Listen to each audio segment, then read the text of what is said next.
Welcome to this lecture about the writing process.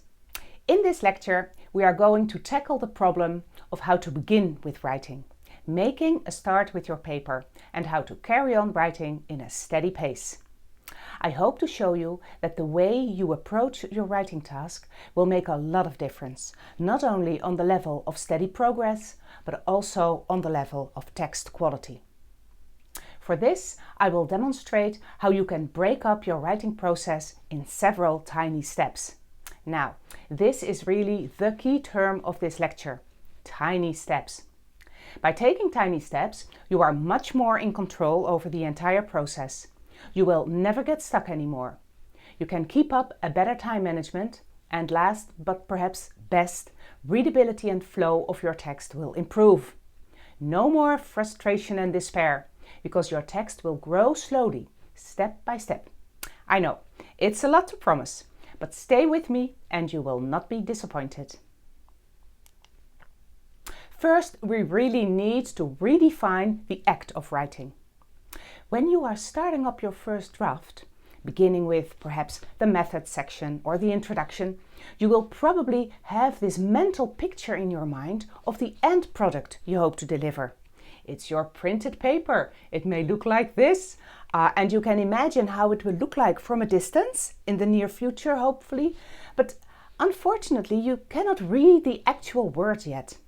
Still, it is there somehow in your mind's eye, and so you say to yourself, I only have to put the words on paper. Let's just start with the first sentence. Now, this is working with the wrong definition of writing. To write is not putting words on paper. Writing is much, much more. Probably you already know this. And you've noticed that producing text, writing, putting words on paper, is often hampered and blocked by annoying issues like, what do I want to say here exactly? Or, is this idea really connected to what I want to say? Or perhaps even, is this section the right place for this idea? At the same time, you may also be distracted by thoughts like, maybe a comma may rescue this sentence, or how to start this sentence, or is this good grammar? And then you decide to just check what Jones said about the matter, only to find yourself in total confusion, say an hour later, by several lines of thoughts that first seemed to be very clear, but now are completely fogged. My diagnosis here is that you mistakenly take writing for putting words on paper. And putting words on paper is not writing at all, not only. Let's go through a list of steps that you need to take to put ideas on paper. First, find your main message or your main messages. What is your key idea? And how is this idea supported by smaller ideas? What's the overall idea of the section, of the paper, of the paragraph? Then the next step is, of course, to select relevant content. Reading the literature, searching your own brain, you need to select the relevant blocks of information that may support these main messages. Selecting the relevant content, the what here, should best be done before processing it into your own story. Then consider different storylines. Now, what is the best order of information? For example, in your discussion, you may start first with the limitations before reflecting on them. Or perhaps the other way around is better. First reflect and explain, and then close off with a summary of the limitations. Now, the question here is, how is the story best processed by the reader?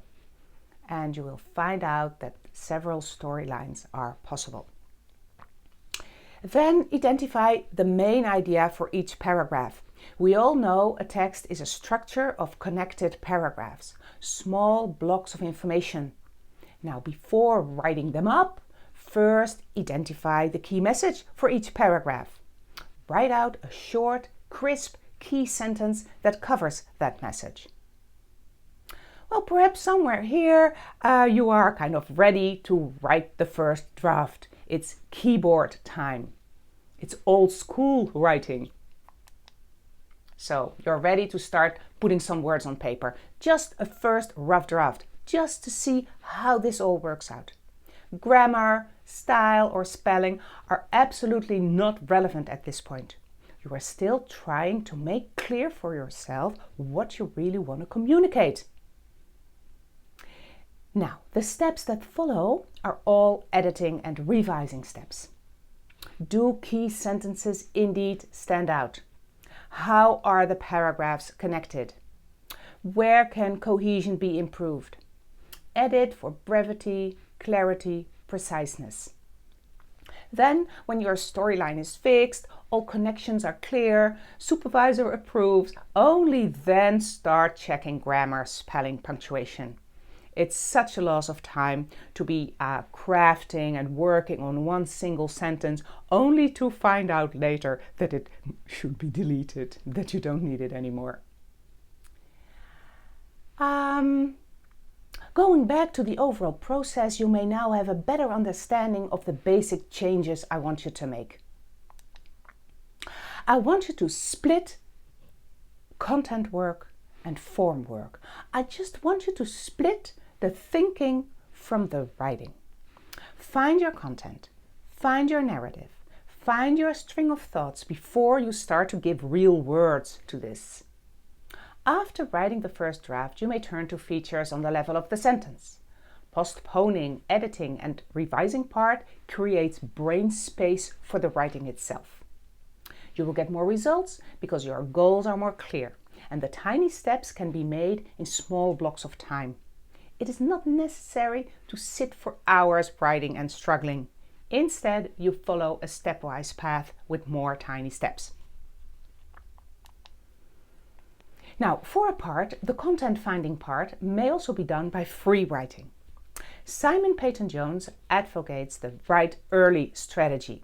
His approach seems to be in contrast with my structured writing process, but listening to Simon, you will notice that he in fact presents an extra strategy to work more freely in the content finding part.